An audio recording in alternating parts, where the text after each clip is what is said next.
Le petit bois, Eugène Durif. Postface de l'auteur. Il a peur du silence. Alors, il parle seul et à d'autres, à défaut de quelqu'un d'autre. Des images lui reviennent, et pour être plus fort qu'elles, dans un présent tremblé et flottant, il se raccroche à des petits bouts dérisoires de quotidien, des retours de rêve, des comptines et proverbes mêlés à des souvenirs lointains de la Bible, des gestes infimes mais nécessaires. Il dit qu'il peut voir dans le noir et toucher le feu avec ses mains et tourne autour du lieu d'un crime sur lequel il serait impossible de revenir. Et les phrases, les lumières de la fête et les manèges tournent avec lui. Extrait du Petit Bois. J'ai fermé les yeux.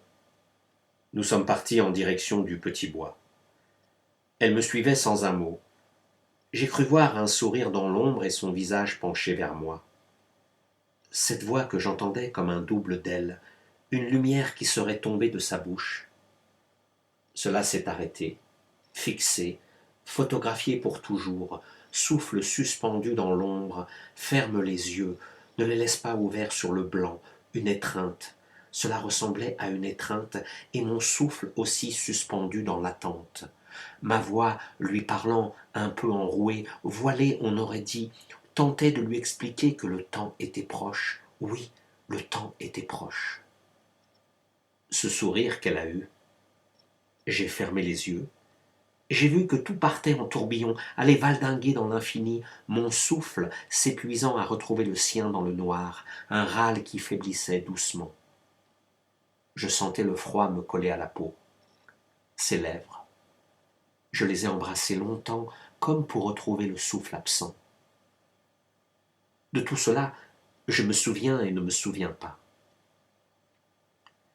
La pensée jetée très loin, et il n'y aura plus rien. Mes mains à moi ne sont pas couvertes de sang. Juste pour la frôler, ce n'était pas une caresse, non, pas un geste. Et ce rire qu'elle avait eu quand il était sur elle. Se caresser du bout des doigts, non, même pas. Je lui ai dit, c'était comme des animaux, sous l'arbre appelé ici l'arbre blanc. Il la faisait crier comme un goret. Et j'étais resté à regarder. Je ne pouvais m'éloigner ni rester, sans pouvoir bouger, des morceaux de chair blanche qui bougeaient dans la presque obscurité. Mes mains à moi ne sont pas couvertes de sang. Malheur, malheur à eux. Je suis resté longtemps après qu'ils eurent cessé de bouger, longtemps à attendre pas très loin de la caravane. Elle s'est approchée du robinet à eau, et je l'attendais tapie dans le noir. Elle a sursauté, mais pas vraiment surprise. « Toi, ça alors, qu'est-ce que tu fais là ?» Après, elle souriait tout pâle. Clara aussi avait souri. Nous nous étions mis à genoux et avions pleuré longtemps dans l'odeur douceâtre des fleurs vite fanées. Elle m'a suivi sans un mot en direction du petit bois et de la carrière plus loin, un sourire qui n'en finissait pas et ce rire affreux qui semblait venir de la gorge. Elle était belle, elle fut belle tout à coup, si belle. Je suis resté presque toute la nuit à la regarder comme si elle dormait, et ses lèvres que j'embrassais, froides, brûlantes, chaudes, glacées. Le matin est venu sans que je ne m'en aperçoive. Les voitures passaient le long de la route. Je suis remonté sur mon vélo, rosé du matin, tout m'était égal, elle serait préservée des cris, de la douleur, de la sueur, le sang et le reste, et j'ai jeté ma pensée très loin, rien qu'en touchant derrière la tête avec la main, et lorsque le temps sera venu, nous serons l'un près de l'autre, et ce temps est proche. Je suis remonté sur mon vélo.